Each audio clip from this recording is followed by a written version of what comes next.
Comment vous regardez le monde d'aujourd'hui? Quelle est votre analyse? Parce que tout à l'heure, sur l'actualité, on a parlé des licenciements. Très vite comme ça, là? À RVI, Très vite comme ça? Oui. Ben, je vais vous dire, j'ai honte du monde que je vais laisser à mes petits-enfants.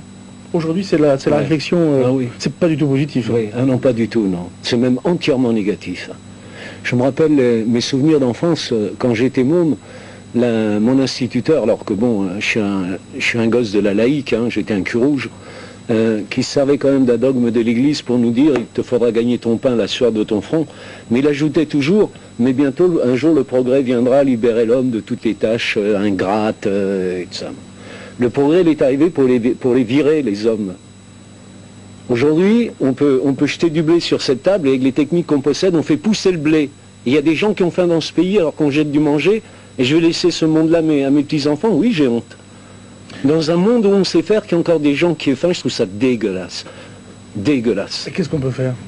Qu'est-ce qu'on peut faire? Mais j'ai eu des discussions, une fois dans le train, par hasard, il se trouve que j'ai discuté avec deux personnes qui étaient des économistes, et quand je leur ai parlé de cette espèce de spirale infernale du progrès qui n'étant pas partagé, nous amenait obligatoirement à débaucher, malgré tous les termes et nouveaux termes de vocabulaire qu'ils emploient pour ne jamais dire qu'ils débauchent, m'ont dit également à la fin, mais qu'est-ce qu'on peut faire? Je me dis, mais c'est ton boulot, pas le mien.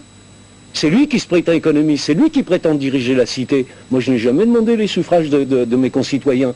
Il y a des gens qui prétendent pouvoir diriger la cité, alors qu'ils le fassent. Quand vous dites ça, qu'est-ce qu'on dit? On dit que vous êtes un révolté. Mais merde, il y a de quoi être révolté, non? Des gens ont faim dans un pays, dans un monde même où on sait tout faire. On réunit la plus formidable armada du monde en quelques semaines pour la guerre du Golfe.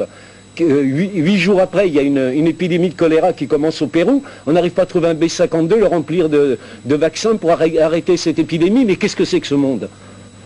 Oui, je suis écœuré, oui, je suis révolté. Et parmi les choses positives, est-ce qu'il y a des choses positives? Est-ce qu'il y a des choses qui... Mais ce qui est positif, c'est le progrès. Ce qui n'est pas positif, c'est qu'il est mal partagé. Évidemment que je suis pour le progrès. Mais ce B-52 qui était fabriqué pour lancer des bombes, si on y avait mis des vaccins, hein, en quelques heures, il est au Pérou, on arrête l'épidémie, alors que l'épidémie continue toujours. Mais évidemment, ils n'ont pas les moyens d'acheter les vaccins. Alors, on préfère jeter plutôt que de casser le marché, comme ils disent.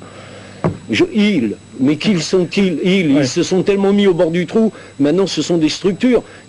Parce que j'imagine que vous aimez dialoguer avec ces gens-là, vous voulez faire avancer, c'est pas être révolté pour être révolté. Mais à partir du moment où ils ne veulent pas toucher aux structures, au sacré saint vaudou du pognon, parce que tout le problème il est là. Il y a une équation qui disait le temps c'est de l'argent. Mais on a toujours privilégié l'argent par rapport au temps. Alors qu'est-ce qu'il y a de plus important que le temps de vie? Pour un être humain, qu'est-ce qu'il y a de plus important que le temps de vie? L'oseille, c'est plus important. J'ai jamais vu un coffre-fort suivre un corbillard. Voilà. Et c'est ça qui est le roi, qui domine tout. Des gens ont faim simplement parce qu'ils n'ont pas pour acheter. Il y en a plein les vitrines, il y en a plein les silos. Voilà. Est-ce que sur la scène, vous avez un dialogue avec les spectateurs? Non, je suis pas. Non. Je veux dire, je ne suis ni je suis pas un prêcheur. Là, vous me posez une question à Lenny Escudero. Je suis un citoyen comme les autres aussi. Bon, alors je dis, vous me demandez ce que je pense de ce monde. C'est un monde de merde. Voilà. Où on pourrait tout faire, on a tout, absolument tout, et des gens ont faim. Je trouve ça absolument insupportable.